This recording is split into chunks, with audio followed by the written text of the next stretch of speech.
যে দূরে যাইতেছি না। আজকে ঢাকা যাব, কালকে আমার নতুন চাকরি জয়েনিং। কাইরুল যে চলে গেল, তুই কাইরুলকে অল দ্য বেস্ট বললি না?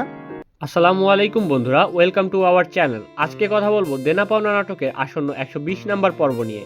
119 নাম্বার পর্বে যেসব আবেগঘন ঘটনা দেখলাম, তারপরে পর্বে কি কি চূড়ান্ত টুইস্ট আসতে চলেছে, সবকিছু নিয়েই থাকছে আজকের আপডেট।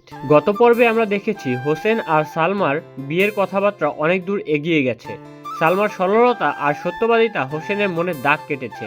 অন্যদিকে শহীদের বিদেশ যাওয়া নিয়ে পরিবারের টেনশন চরমে। খায়রুলের ঢাকা যাওয়া আর নতুন চাকরিতে যোগ দেওয়ার মুহূর্তে মায়ের আবেগঘন বিদায়, এই দৃশ্যটা ছিল পুরো পর্বের সবচেয়ে হৃদয়স্পর্শী অংশ।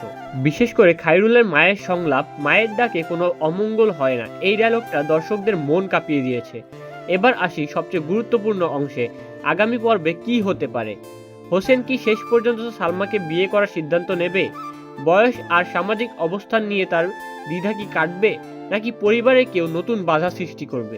অন্যদিকে শহীদের অ্যাকাউন্টে টাকা না থাকায় বিষয়টা বড় ঝামেলার কারণ হতে পারে। এটা কি ইচ্ছাকৃত নাকি ব্যবসায়িক কোনো ঝুঁকি? এই নিয়ে পরিবারে নতুন ভুল বোঝাবুঝি শুরু হওয়ার সম্ভাবনা রয়েছে। ঢাকায় গিয়ে খায়রুল কি সত্যি নতুন চাকরিতে ভালোভাবে জয়েন করতে পারবে, নাকি সেখানে অপেক্ষা করছে নতুন কোনো বিপদ বা চমক? মায়ের চিকিৎসা নিয়ে টানাপোড়েন আরও বাড়তে পারে।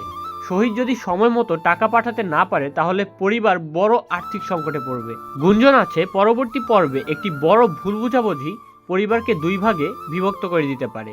বিশেষ করে শহীদ আর তার বাবার মধ্যে সম্পর্কের টানাপোড়েন আরও বাড়তে পারে। কিন্তু যদি ভবিষ্যতে খায়রুল কোনো বিপদে পড়ে, এই বিদায় দৃশ্যটাই হয়ে যাবে সবচেয়ে কষ্টের স্মৃতি। আমার ধারণা 120 নাম্বার পর্বের শেষে এমন একটা ঘটনা ঘটবে যা পুরো গল্পের মোড় ঘুরিয়ে দিতে পারে। হয়তো একটা ফোন কল, একটা দুর্ঘটনা, অথবা একটা চমকপ্রদ সত্য সামনে আসবে।